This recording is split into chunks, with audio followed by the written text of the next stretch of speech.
মামনি আমার লেখার কথা। I'm supposed to write. আর যদি বলো আমি লিখতে চাই, I want to write. তার লেখার কথা। She's supposed to write. She is supposed to write. আমার ঘুমানোর কথা। I'm supposed to sleep. তার ঘুমানোর কথা। She is supposed to sleep.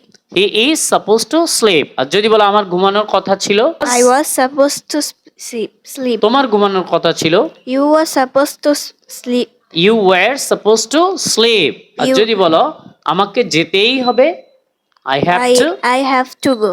আমাকে ইংরেজি শিখতেই হবে, I have to learn English. তোমাকে আসতেই হবে, You have to come. তাদেরকে যেতেই হবে, They have to go. They have to go. বলো They have to go. আর যদি বলো আমাদেরকে যেতেই হয়েছিল, We had to go. আমাকে কষ্ট করতেই হয়েছিল, I have to suffer a lot. অথবা I had to struggle. struggle. So guys, to learn more, join EW. Thank you.